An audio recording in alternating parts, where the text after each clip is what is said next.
Hey everybody, I'm Andrew Hawkrattle. I'm Nick Longo. And today we're spilling the tea on everything that's secret in the Adobe Creative Cloud apps. And it's not that secret, but it is in beta. So we're going to be showing you stuff that is available to you, but may not be available in the current versions of the apps that you're using. So it's going to be a super fun episode. Let us know, is it your first time watching the show? And if so, where are you from? And if you are a regular, also where are you from? Nicholas. Andrew. Is your full name Nicholas? Yes, it is. Okay, cool. It just sounded like you're in trouble. All right, so today we're talking about beta apps. Can you name off maybe a couple things that we're going to cover today that may be high-level beta app things, just to give everyone a preview of the episode? The top two, let's just talk about the workhorses of Adobe Illustrator and Photoshop, right? Yes. I'm going to show you a little bit about some of the stuff that I've even seen lurking around, and until just now and getting into it and making a list of some of the stuff we're going to show you. I'm excited. There's some great time-saving tools, and again, they've done it with some incredible new features. What else? Yes. So we also are going to be taking a look at InDesign. InDesign's Nick and I, it's our favorite program. I don't know if it's yours, but it's mine. No. We love InDesign here on this show, and so we're going to be showing you some InDesign beta, and then I'm also going to be showing you some After Effects beta, including 3D animation in After Effects. So stick around for the episode. We're here every single Wednesday at 1 p.m. helping you level up your creative careers. So Nick, let's go ahead and hop in. What is the theme for our episode today? Everything beta. Everything new, everything you should be exploring and checking out. What That's do we it. Start with? So let's hop in to a trend watch of everything beta. Love how we were able to sync that in with some of the terms. Trendworthy, there we go. All right, so this is the beta app. If you have not used the Creative Cloud desktop app, here's how you get on the hottest trend.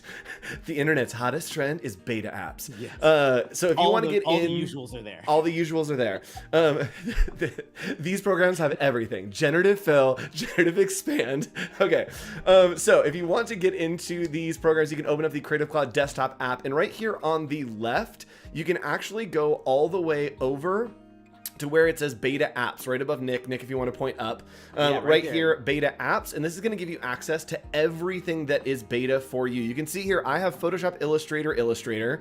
I actually have two builds of Illustrator, Effects, Encoder, InDesign, and then also Premiere Pro, Premiere Rush, Bridge, Character Animator, Audition, XD.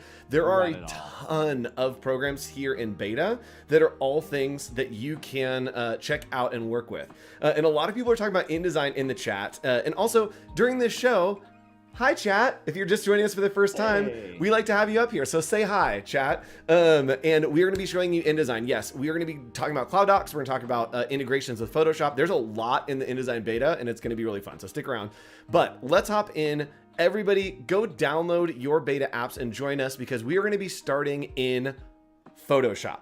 We're going to do a quick Photoshop because you all know about generative fill. You all know about generative expand. They are the hottest thing right now. But I want to show you a workflow that is actually really, really helpful when it comes to generative fill.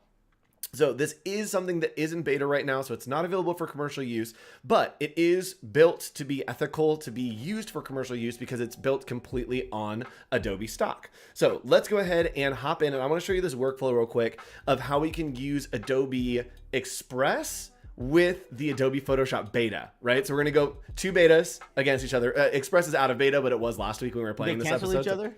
Yes, exactly. Yes. It's no longer beta. The limit does not exist. All right. So what we're going to do is we're just going to take right here our image, and we are going to hit Control or Command J, and that's going to make a new duplicate of that. From here, what we want to do is we are going to make a copy of this astronaut, right? And what I want is I want this astronaut to be floating in space. And this would be really hard to do because if I wanted, I could select the subject, and then we could go in and we'd have to remove the background. And then once we remove the background, it's not selecting well. But with generative fill, we can actually do this workflow super easily. So the first thing that I am going to do is I'm going to use this tool here, which is using AI technology, Adobe Sensei floating in the clouds above us. And I'm just going to click in remove background. And what that's going to do is instead of selecting the subject, it is just going to completely remove the background from this astronaut. And it did a really good job, but it missed a couple little pieces. So we're going to try another thing that is using AI technology, and that is the object selection tool. So over here, right underneath our magic wand is the object selection tool, and it's going to identify everything in this image, including our astronaut. You see, as I hover over, it's going to identify. This is really cool. I love this. I was using this yesterday. Yes. Did you notice where you have subject select on the top there at the top bar? Yes. Even above it once. The little arrow, that gives you cloud and it's more detailed. Oh, more detailed results. Let's do that. This might hurt the stream, but we'll do it. Yeah. So I'm gonna come here and we're just going to select our astronaut right here, and it is going to make a very specific selection. There you go. Looks good to me. In all the crevices. Yes. And then what I'm gonna do is I'm going to hit Controller Command J, and that is going to make a copy of that astronaut. So now we have a super clean crop on that astronaut. That's really good. And so what I want to do is I want to have him floating, but he's still here on this other image. So I can simply grab our selection, holding Control and clicking on the thumbnail, and then go back down to this layer below it. And we are going to expand the selection by about 10 pixels. And then we're going to use generative fill. So we're going to hit generative fill, and then instead of adding anything in here, we're just going to hit generate, and it's going to take the context from around the image and generate something new for us on this layer that will be where the astronaut is missing. Check that out. We also got 3 different options. So I do like this one a little better. And when I zoom out here, it's pretty impossible to see. Actually, I like this one the best. It's really hard to see where those stitches are, right? Generative fill did a great job. And now we have our astronaut floating above that layer, removed and filled in the background really easily, right? So Nick, let's animate it. Let's make him float. Ooh, let's see this. So we're going to save it. We're going to save right here. I'm just going to toss it into my downloads, and we're going to save it as space. So we're saving this file, and then I'm going to come over into Adobe Express. So we're going to go to express.adobe.com, and check this out. We don't even have to do anything in Adobe Express. We can start from your content, and from here, all we need to do is click on space, right, which is our PSD.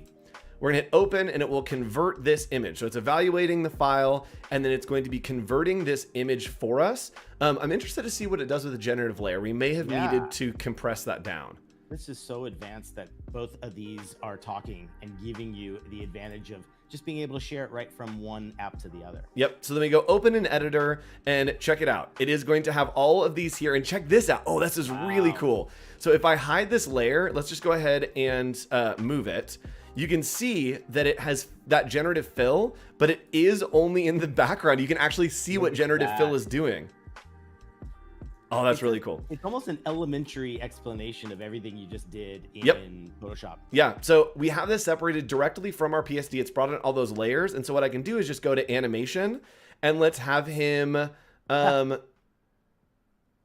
let's have him, I know, I want one that's like kind of. Is there one that's a little more like, not flicker, not fade. Okay, let's maybe do drift. Yeah, drift would be good. Oh, let's have him drop, but we'll change this we'll slow it down a lot. Yeah. There we go. Oh, that's what we want. And we're going to do smooth, and then looping. We want him to do a little bit of a, what is it called? Bob right here. There we go. Oh, so we're going to change the speed of that, and then we'll have him do the same thing where he drops, and he's going to go out like that. So now when I play this, it's pretty good. It's pretty good. So you shouldn't even dissolve him at the end, because then it just kind of like he just falls off, like he's just moving. I think the animations automatically dissolve in and out, and I wish that you could like augment that, but I don't think that you can. Yeah. You're basically directing a movie right now. Right? You're a motion picture director. And what's cool is if we wanted to, because we used that workflow, we were able to separate it. And so if I want to add in text here that just says space, y'all, I have the hiccups. This is going to be a rough stream. You know what that means. All right, so if I want to do this, I could do a custom font and all that stuff, but I can actually just drag these layers just like Photoshop behind our little astronaut here. And then when I, oops, right there, excuse me. Pardon me.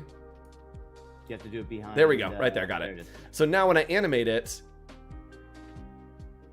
it's pretty good. That's great. And we did that all in Photoshop. Well, we did that in Photoshop and then brought it back over into Adobe Express. Pretty cool workflow. And the idea there is you can save it obviously as an MPEG or a movie right Yep. from Photoshop as Yeah, well. and you can even convert to a GIF if Or- you wanted to. Or on actually on Express. Yep. So a lot of people have been using generative fill to like add stuff to photos. I think it's a really good workflow. And I actually learned that from Jesus Ramirez of Photoshop training channel. So if you want to learn more, check out Jesus's content. And also join us next week. 2 weeks, 9/13, September 13th. We have an all-day event happening, and Jesus is going to be joining us to show you some of his tips and tricks as well. So Nick, let's go ahead and hop into Adobe Illustrator and check out some of the stuff that's happening in Illustrator with a trend-worthy Adobe Illustrator beta. Yeah. We even get a trend worthy for Illustrator. This is Oh, awesome. Nick. Oh. Uh-oh. What happened? You need to No, it's my fault. Hold on, everyone, hold on, everyone. Guys, calm down. Look at us. Chat. Look at us. We're just Chat. making a Calm few little down. Adjustments. Look at that. Calm down. There we go. Beautiful. That's how you know it's live. Welcome to Adobe Live. Okay, Perfect. cool. Let's go Here ahead. is- Yeah. You go. You take it away, Nick. You go. You This is have your moment. This is a capture of everything we're doing. We're gonna have a little fun with some of these new ones. Some of them I was very familiar with. Some of them I wasn't, and I'm kind of. It's so cool to see some of these great things because Illustrator is my workhorse. I use it probably 80% of the time for sure. And anything we could do to find these new and unique ways to kind of do something better, faster, and even more accurate. I think a lot of times you're finding ways to do something and you're using 3 to 4 methods. They know that, and it's almost like they've taken those things and put them into one step. So generative color is the first kind of AI version dropping into Illustrator, and it's here for a good reason because a lot of times when you're dealing with things like this is a vector-based illustration, and you can see it's got gradients, it's got overlays, it's got all different kinds of multiply, you name it. We can go in and change color tones based on maybe a new direction that the client is saying. So what I've done is just highlighted everything. We've got it selected, and I'm writing here on the left here kind of the steps how you would get to it. So this is edit colors, and then we're going to go to generative color. So we're going to go right there, go to edit colors, and then we have new generative recolor. Now you get this cool little section here, and what I could do is I can literally, I have some neat ones here that I already did. Oh, I shouldn't have clicked off that. That's okay. So this is something that I've actually talked to the Illustrator team about. I would love for that panel to stay up because every time you deselect your artwork, it basically will take that panel away, and then you have to go back through. Okay, So we're we back. Go back, edit colors, and right there. Wait, where did it go? Oh, you had it, and then it was Did I gone. turn it Edit. off? No, it was there. There we go. Generative recolor. There we go. Let's move it to where we're going to need it. So here, I'm just going to put in autumn colors, and we're going to hit click, and I'm going to sign my life away, and we're going to be good to go.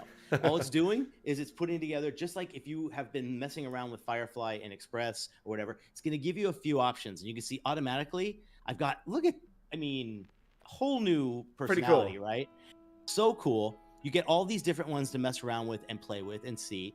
And I think to me, one, it's the fastest way to do it. Otherwise, I'd be doing it step by step and maybe not with the cohesiveness that I think it's doing. It knows to pull the values and kind of the hues from what's there and what's the darks and what's the lights. And you don't get any like weird surprises, which is kind of great to see how this works. But let's mess around with it a little bit more and let's try like maybe trippy future neon and see what happens. So I've been looking into some of the best results that people have got from here, and sometimes they're really getting them from these ones that are just wild and wacky. So here we go.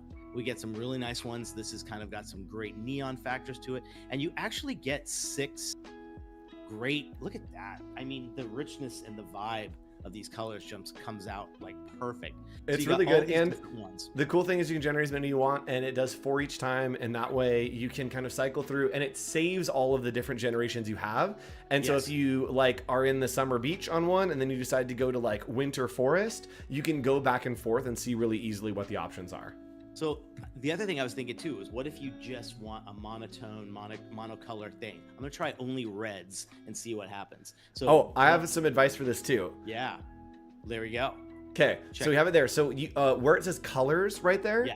If you click on the plus right underneath the colors, you're able to add specific colors that you want incorporated. Nice. And so, if let's you say want, you have a signature brand color, right? Yes. This green, like that would be kind of cool too. Yep. And then generate, I'm assuming. I'm interested to see what happens with only reds and then the color being green. Let's see if it brings it. It does, yeah. So it brought in the incorporated that green. That. What a great version. I love that idea. So you've got tons of different things there to mess with. You can even get into some advanced stuff as well. This is when you're in recolor artwork alone. The neat thing too is, let's say you have a group of colors like this where you have your brights, and that is the whole color palette of a brand. This is the quickest way to apply up to, I believe, 6 colors that might be in a grouped color palette. And you instantly get it. So this window has expanded to some really cool and unique things. And I just love that this is happening a lot more. You might not even do this stuff, but maybe you're working on a project where an illustrator was hired and they gave you beautiful vector art like this. Wonderful way to get it updated and changed very, very quickly. Yep. And what's really cool with this is that you can actually use it with gradients. If you haven't, how much time do we have? Yeah. Okay. I'm going to hop back over real quick. So I want to show this. This is a workflow that I've been experimenting with. Is you can use generative recolor with gradients. And so I'm going to go into this little city right here, and we're just going to select like a few, colors here. So I'm just going to group it, and then I'm going to open up my swatches panel and go to gradients, open up swatches library, gradients. And I'm going to do a further look at this eventually. Let's do fruits and vegetables. Sure.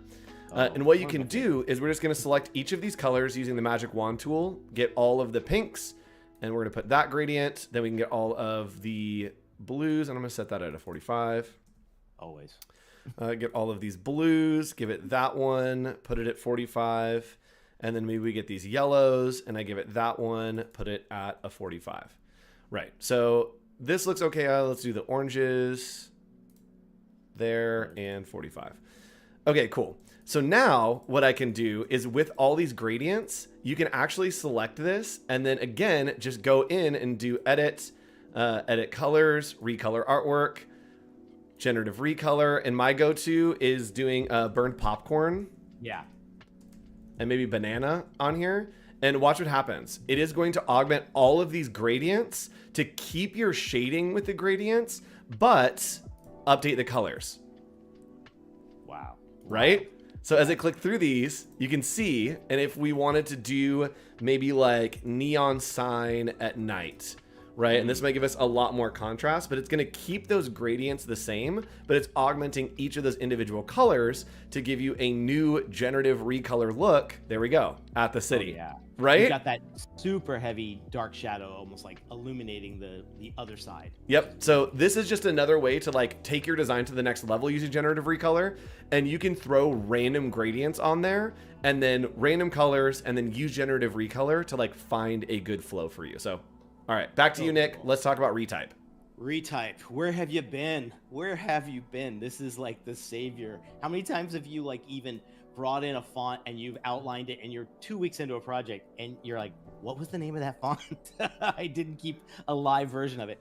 Or if you found something like this and you have some really good inspiration art, something like this one here where I've got this London, England, and it's in a kind of a cool chalky typeface here.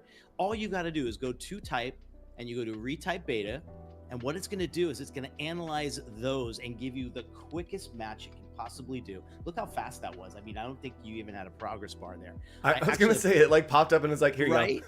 So you got all these really great little sections here where it's like, hey, I'm looking at all the nuances of this font and I'm trying to find what it might be. And if it is one, you can actually check it out and see where it is. Most of these are all in Adobe font and ready to go. So it's a really quick match to what you might want. You can exit here. Basically, something like this is even more incredible. Where I'm interested to see what it pulls from there. Multiple, right? Like you got multiple documents here. So let's click on that. We'll go right back and we'll do retype beta. And something that's in the beta that you're actually, well, wait, go ahead. Sorry, keep going. And look what it's doing already. One, it's breaking it up by word, but it's also breaking it up by text, right? And by font. So obviously we're getting some really great black leather examples here to kind of see what kind of would match the new, but now it knows these other ones. So let's go to this collegiate one and look what it's doing. It's finding all of these ones that have a quick, simple match to them as well. And it's really close to that college, but it's a stroke, which I think is interesting that it's identifying the font with the stroke and not the fill. Exactly. The New York typeface, of course, as well. And then let's even try, I'm curious on this one to see what I it get will some do. Tuscan. I mean, that's pretty close. Applewood's my favorite. Like this one, this Daisy regular is basically it. And then you can actually apply some of those outlines and that drop shadow to it as a way to work on it. So I love this idea that you've got all this, and even you might even find ones that were kind of similar but weren't on your radar too. Yes, it's really great for finding a similar vibe. If your client is like, oh, I really like this, you're like, okay, that doesn't work, but let's find something in the same like zone. And someone's saying no more spending hours finding out which of the 150 versions is the live text one. Yes, exactly. I always put a pink bar over it. That's always what I do is I put a pink bar over it. There you go. So there is something. Can you select something real quick, Nick? And I want to talk about something real quick. So there is something here that's in the beta that you're not seeing in the release of Illustrator, and that is something that is also in the Photoshop beta. And Nick, what is the thing that is new here in Illustrator? Can you spot it? Ooh, on this here, our little bar here, right? That's it. Contextual toolbar has made its way over from Photoshop into the Illustrator beta as well. This will be super helpful for you to do things. It changes depending on what you have selected so that you can get a lot of different options without having to click as many times and find things in menus. It's all right there. So again, beta, we're giving you inside scoop. Hot tips. Ready to go. All right, Nick, let's do a couple more in Illustrator and then we'll move on and talk about some InDesign fun. Here's a quick one, and it's just another way they're taking the share to edit, share to review to a whole other level. And let's say you've got multiple boards like I have here, right? We've got 10 different artboards, but there's only one artboard I truly want the client to see, or if I'm sending it to Andrew, I don't want to send them 10 and have them confused as to what it is. So a new thing you could do here is when you have something like this here, and I've got the artwork, and let's say this is the only artboard I want to get, you're going to go to File, and you have Share for Review, and it even gives you a little new right there as well, which is kind of new. Pops up this. And what it's going to do is I can generate obviously a link, but check this out. You now have this section here in artboards where I can go to range and I can just say, you know what? I only want to send 3 to 3. So it's only going to give that exact artboard. I don't have to do a save as and then edit and like delete artboards and have a whole other secondary AI file. We do that, right? Like those are the tricks that you get there. Now I can either go right here. Anyone who has this link can comment and I can invite people. The coolest thing too, a lot of times is just copying that link because I probably have an email ready or a Slack open that I can just send it to them. And now that's all they get. And they can add their comments there. They can circle things. They can pin things. They can do all kinds of interactions there, which is really helpful for workflows with clients of getting feedback. All right, let's do, someone is saying so much to learn. Yes, Paulo. I know. There is a lot to learn. This is actually a pretty heavy episode for office hours. We usually focus on like 1 or 2 things, but we wanted to cover as much as we could during these segments. So thank you for joining us. One, I haven't seen you in chat before, so hello if you're new. Yeah, welcome everybody. Usually we are a little slower, a little more relaxed, but we want to give you all the information today. Usually we're much faster and like wilder. It's true. This is us as pure teachers. Yes, we're trying to give you as much inside scoop as we can because who knows when the inside scoop melts? I don't know. I was going somewhere with a metaphor and that's the only place I could land. And someone's saying no more duplicate files. Yes, and it also saves if you save it as a cloud doc, it also will save as with a version history, which is going to transition us to our next program. Nick, we'll come back to you in Illustrator. Let's do it. Our next program that we're going to transition to is... Oh, we need to do another trendworthy. Here we go. Yes. InDesign beta.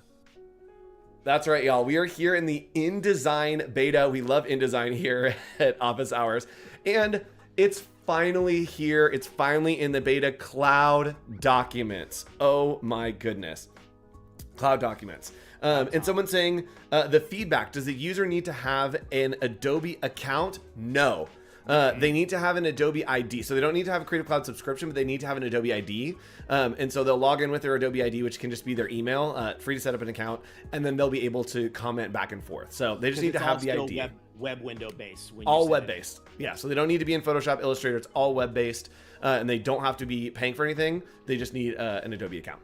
All right. So hopping back in InDesign beta is here. It's available to you. You can get it in the Creative Cloud app, and that's right, Cloud Documents. We love Cloud Documents because I don't have to save anything on my computer anymore. I can literally just have everything here in InDesign. So I'm going to open up just a new document that is a letter, right? And check this out. Here's what we're going to do. This is my favorite thing. Because we have Cloud Documents in InDesign now, if I wanted to, I could go up here to File, Place, and watch what happens. It's saying, Andrew, what file would you like to place? And I say, I don't need to place a file. I need to place a cloud document. So you can click on Open Cloud Documents, and now everything that I have from my Cloud Documents is here. So let's say that I have, let's find an event that isn't super crazy. Oh, here's the Tom's thing. So we did this on Brand Slam, and it's a cloud document that I've saved in Photoshop. I can place this into, oh, it's a big file though.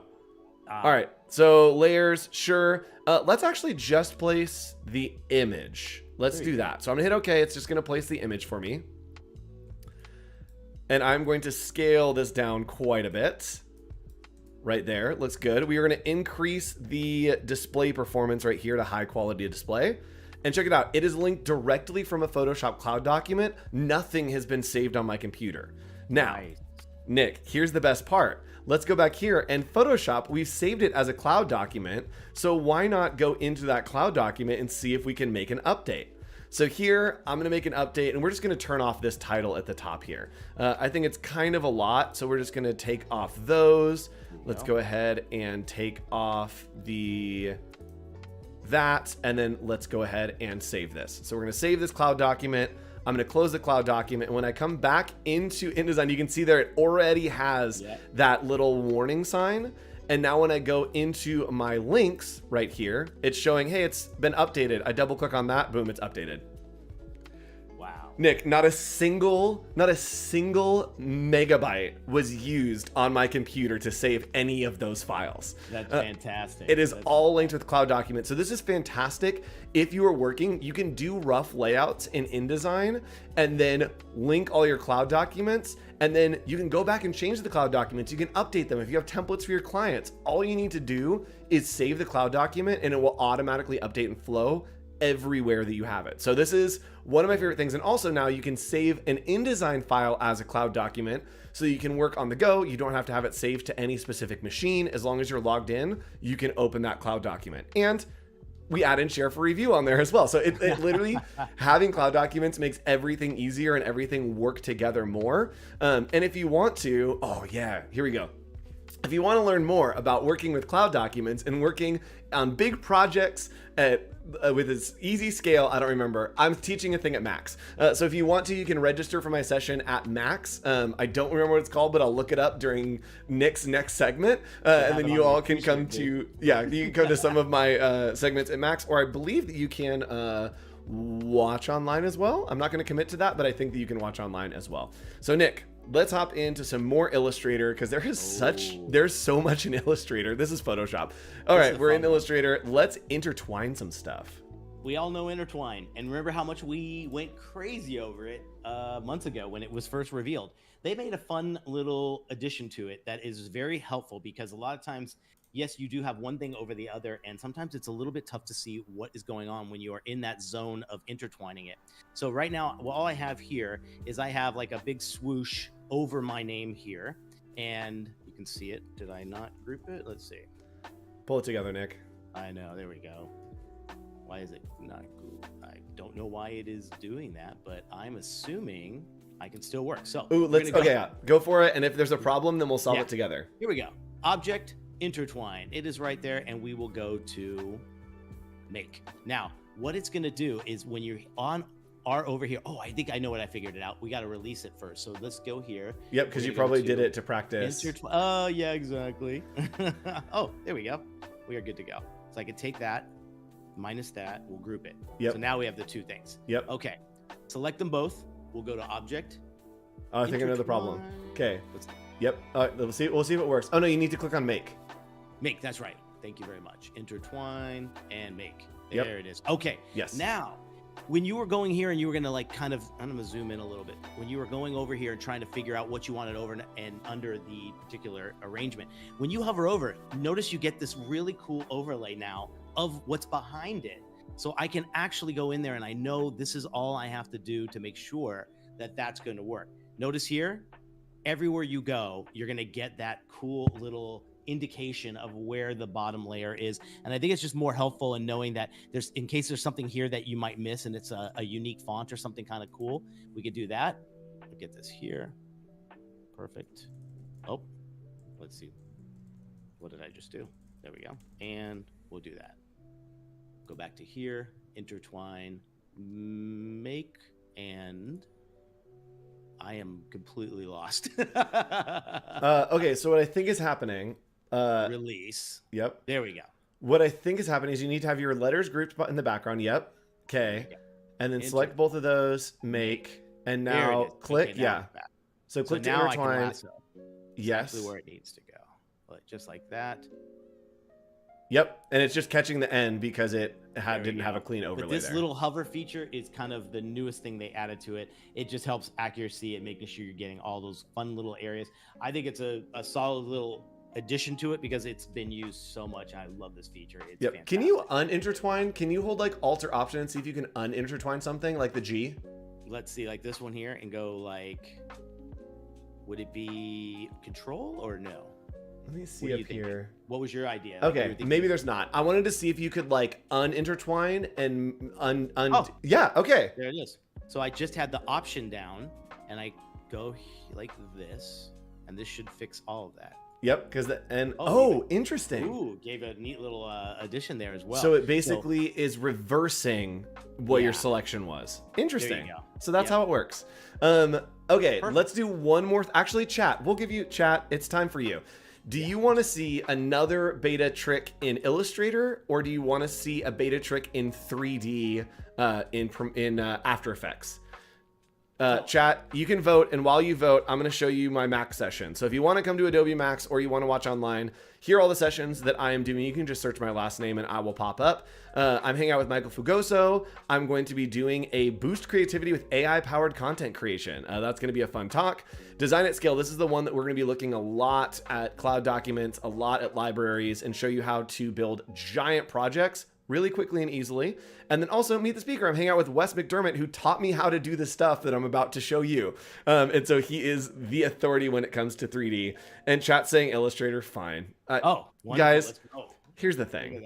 I know that Nick's your favorite. I'm so aware, and I don't need you to rub it in. But Nick, we're going to give you the floor. Show us some more Illustrator, because the mockup feature is way better than what I'm going to show you. So let's hop into Illustrator. Show us how to use this mockup feature that is in beta, because it's really good. Yeah. So Andrew and I are starting Office Hours, a soda company. This is our first flavor, watermelon soda. Let's have some fun. I can't believe I'm doing this in something other than Dimension, because all I have is basically some vector art that we made here, and then this little soda can that is literally just any image you found off of the web. Yeah, and I just want to reiterate. Yeah, I'm about to show you how to download like 3D assets and import them. This is a JPEG. Like, this is just a straight up JPEG. So what Nick's gonna do is way more impressive than what I'm about to show you.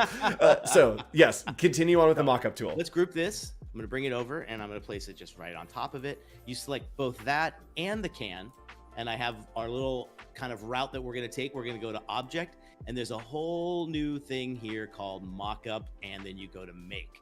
What this is going to do is kind of analyze the can. It knows it's a sphere. It's all it's done really is crop it. But what's kind of cool is I can direct select just that image. And now in opacity, I'm going to go to multiply.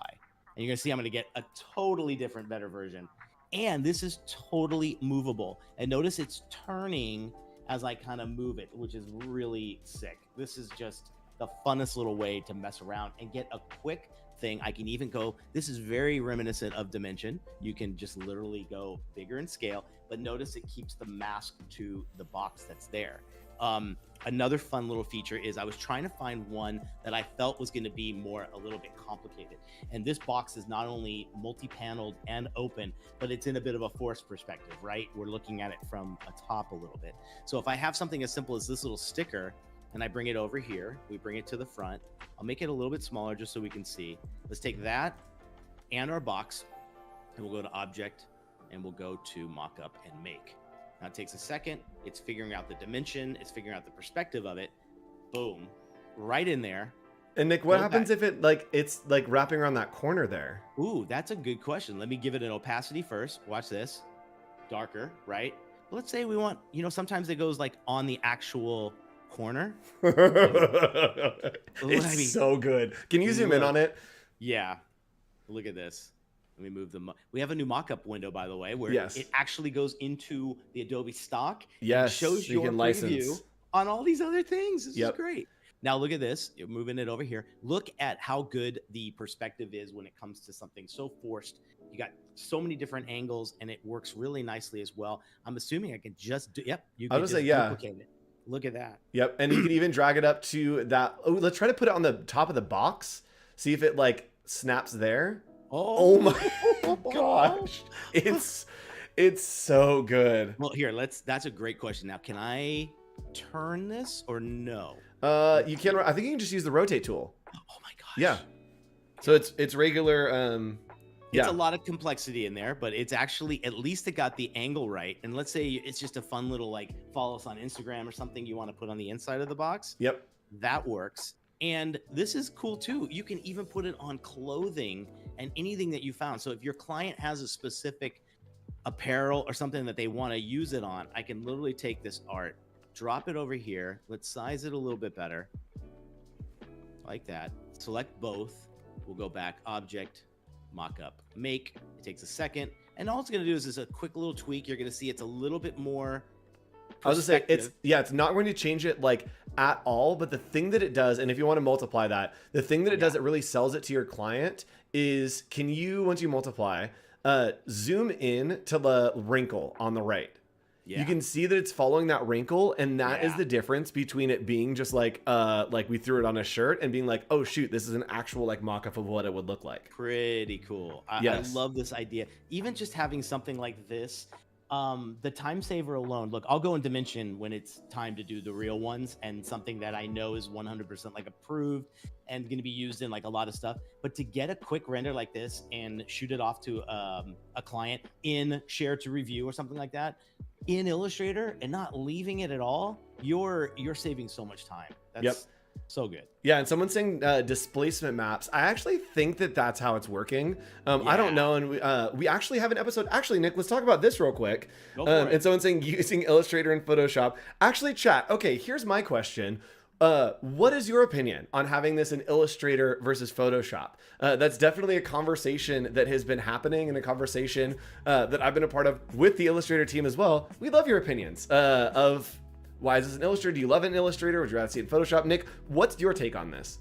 I think one, it's been in Photoshop in many different ways with, let's say, perspective, and now what's the perspective grid? Is it when you put the grid on a panel, it knows exactly how to do it. It's not as easy as this, but there have been those methods in there. I'm assuming it makes its way to everything. Yep. Yeah. And I think that I like it in Illustrator because I'm designing the graphics that I want to put on the mockup in Illustrator. Yeah. And so why would I want to take them over to Photoshop if I can just do it here in Illustrator? Exactly. And I think that like, it's like, oh man, it's not going to stay vector. And it's like, it doesn't matter because I'm not shipping this as a vector. I'm shipping this as a JPEG or a screenshot or a share for review to my client. And so I think that I love it in Illustrator, and I think it's really good. I think it's really powerful, and I think it can only get better.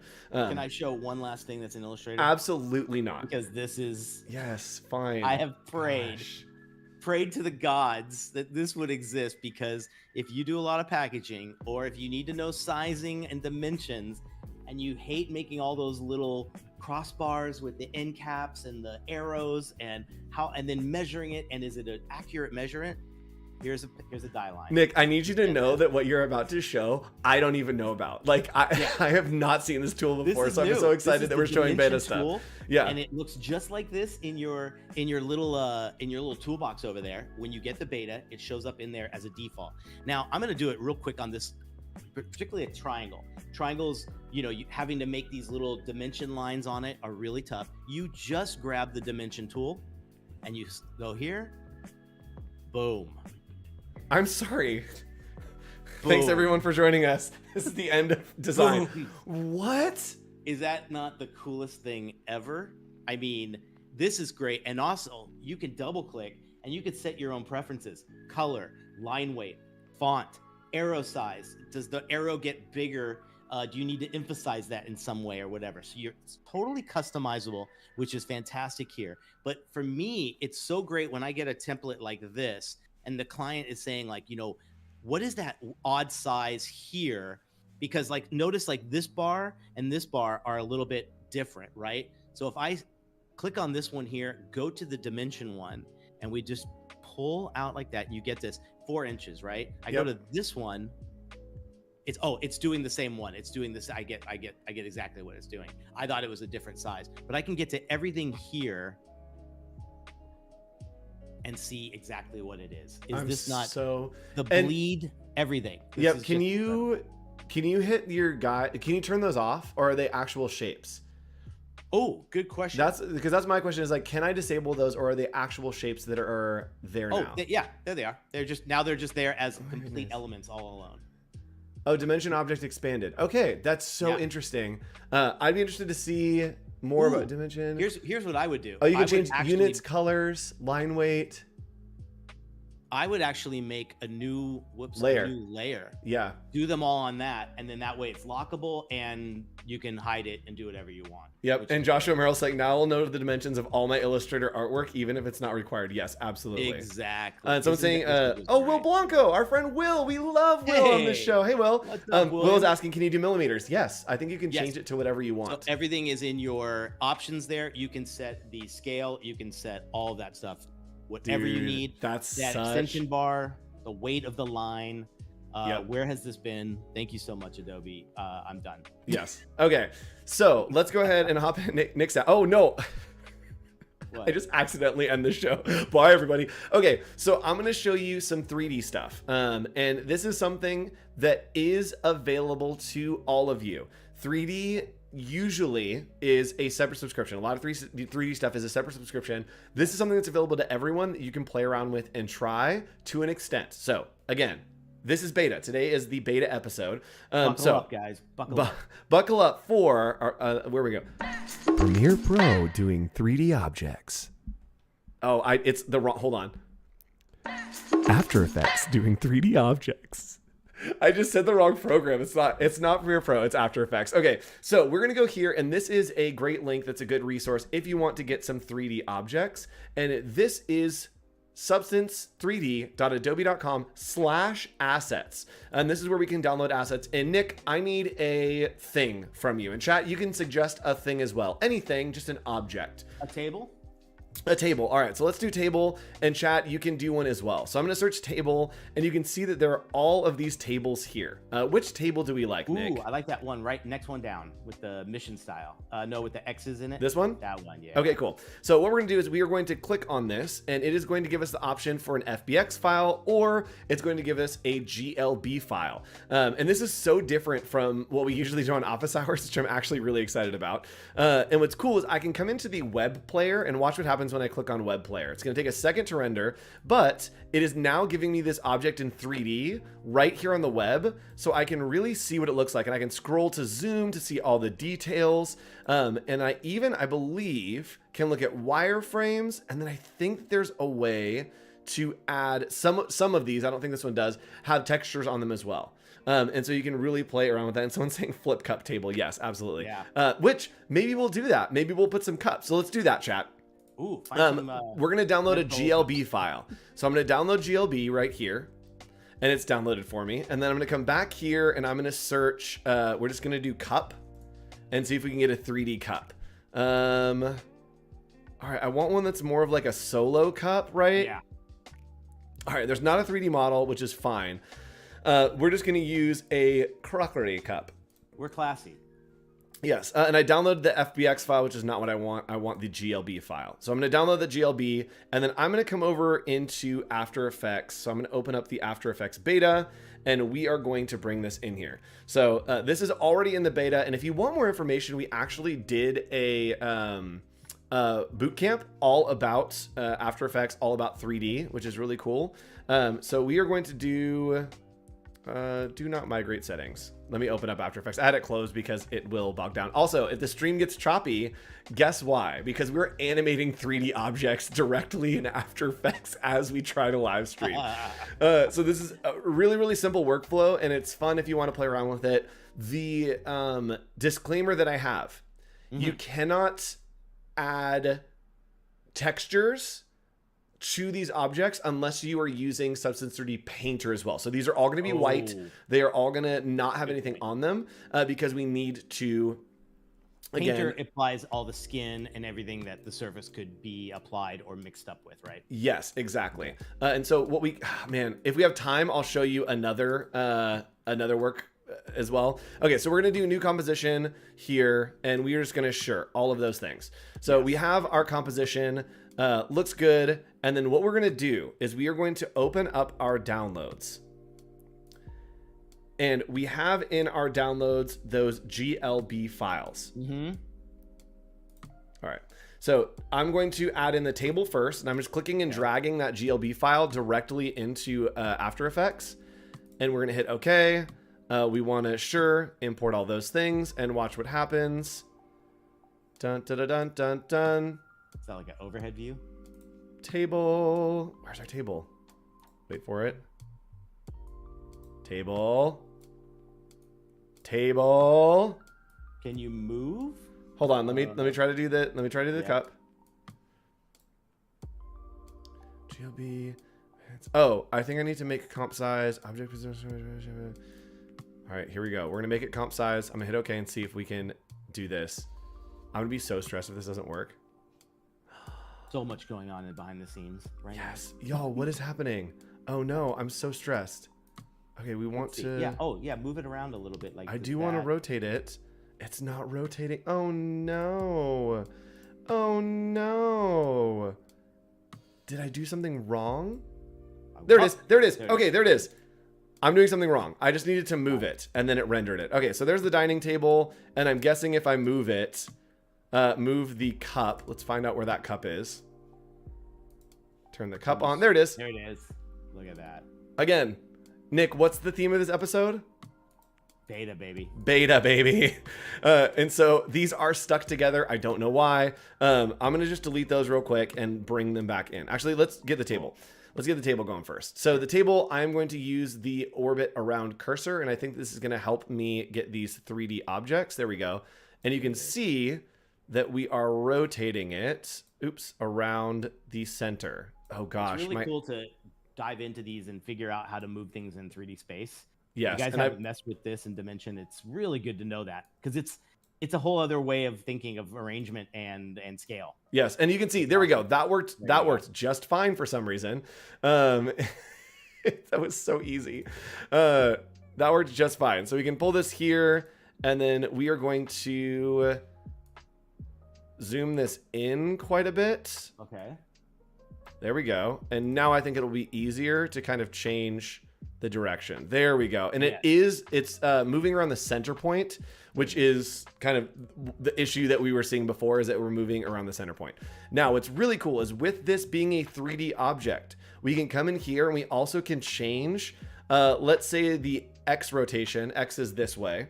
So we can add a keyframe here, and then we're going to zoom forward, and we're going to do a keyframe that has a lot more rotation, like it's pouring out. And watch what happens when I hit play. That's right. It's animating the 3D object directly in After Effects. Wow. It's really good. And so this is just a super easy way to take objects in and animate them using After Effects. If you panned it slow and then went fast with the timeline, would it get it in that same, would it record it in that speed or no? Oh, I put in, you have to put in individual keyframes. Gotcha. I was just scrubbing through. So I'm going to do something, chat, that I think is going to work. I didn't practice this, but I've done it before, I think. I am going to, right now, pick a font right here. I think that looks good. We're going to outline this font. Then I'm going to go to effect, and we're in the Illustrator beta. We're going to go to 3D materials, and we are going to go to inflate. Always a good one. I really don't know if this works. I'm like, whoa, 5% confident, or it's just inflating. 3D effects do this. If you're working in beta, 3D effects sometimes throw you to a black screen, and then it comes back and everything's fine. Variable font? Probably. Because look at the H, how it outlined it. That's pretty interesting. Oh, it is, yeah. Okay, so we have this. I am going to add in some dimension here. So let's add some perspective, and then add in some depth. There we go. Feeling very good. I am going to inflate both sides. That'll make it easy. And so from here, this is where it gets crazy. I'm going to click on Export 3D Object. Okay, so we have it here, and I do want to try to export it as a GL. Okay. Oh, man. How do I do it? OBJ? It might be OBJ. I'm going to do GTL as well, and we are going to hit Export. So I'm just going to export these onto GTL's Gym Tan Laundry. That's Gym Tan it. Laundry, baby. Yeah, it's going to convert our text into the gym, the tan, and the laundry. Yeah, just like your RGB values, but it's GTL values. I made so much money selling GTL shirts back in the day. Oh, gosh. All right, so I'm going to come in here, and I just saved those to my desktop. And let's see what happens. I'm not fully confident that this is going to work if I drag in an OBJ file. Let's see. Oh, chat. Guess what happened? It worked. So I'm going to zoom out here. Check it out. It worked. So we went directly from Illustrator, and now we have text from Illustrator that we rendered in 3D in real After 3D. Effects. I think it's great to see that the things that you're doing in Illustrator are not just visual to create a look. It's actually doing the three-dimensional data. Yes, and awesome. I'm actually very curious. I'm going to make this banana text, and we're going to export this one more time. And I'm very curious to see if it will grab, and I don't think so because it didn't grab the color. I don't think that it will apply materials because the OBJ is taking away the materials. And that's why I said that sometimes you need to change out and use Painter to add materials. But let's see what happens if I add that object one more time. And yeah, someone's saying not coming with textures because it's OBJ. I agree. Make comp. Yeah. So it's not going to bring in the textures, but if you have Painter, you can add those textures. But again, really cool workflow here. And then if we wanted to, we could add in, break it down, go into our X orientation, and then change the X orientation here. And then we also could change the Y orientation here. Oops, let's go ahead and turn that on, and then one over here. And then let's play it, and it's going to get really crazy. Nice. Check that out. It is animating live with that 3D object. And then the cup. Yeah, and then the cup comes through, and it's just like, hello, I'm a part of this as well. So we have a few minutes left, Nick. Do you have any more things to show? The only other thing I had was this interesting thing in image trace, where now when you are image tracing anything, particularly this is literally just a raster object that was brought in, you could do a few new things. So with this clicked, you're going to go into image trace, and over here, sometimes you got to click off and then go right back on. That's a fun one. You have this new thing called ignore color. So if I do this as 6 colors or 3 colors or whatever it is, here, I'll bring it down to, I'll just let it go at 6. Well, let's say you want the blue out and you want to do it at this point rather than edit it later. You let it go through the whole process. I hit ignore color. You basically hit the eyedropper. I'm going to hit the blue. And now you can see it has ignore color in the swatch. And what it's going to do is it's going to figure out without that color and give you a whole new version of something. I think it's just a quick way to save that step. It pulls it out and it finds either the white or the yellow to fill in the blank. Really cool to kind of experiment there. Whole new interface with image trace as well. Or so definitely explore that. Yep, and I use image trace a lot for type. I actually, here, I have one right here. Hold please, chat. Ow, my head. Hold on. No, we're good. There you go. Okay, so I have here, and this is what I use image trace. I collect these old type specimen sheets. If I go to like antique stores, sometimes you can find them. And so I collect them, and then I'll scan them in, and I'll use image trace to get really tight, good vectors on that. And so I always have to go back and ignore some of the edges that are like grays or, you know, the white even in the background, because it's not a flat white. It usually is like a tan. And so super easy now with the image trace. And also, image trace does give you options to see your result. If you, Nick, go up there to the top and click on tracing to the top. Nope. These guys here? All the way to the top bar by the home. Left, outside of that box. Yes. Up top where your like file name is. Yep. Right down there where it says tracing result. Yes. Oh, yeah. Yep. So click on the little box next to that. Yeah. Right here? Nope. Expand? To the left? To the left. Nope. That one. Yeah. Oh, interesting. Oh, no. Preset. Click on preset. Ah, preset. There we go. Oh, weird. Okay. There is a version that has images there that you can see. Oh, they got rid of it. Oh, okay. It's not there anymore.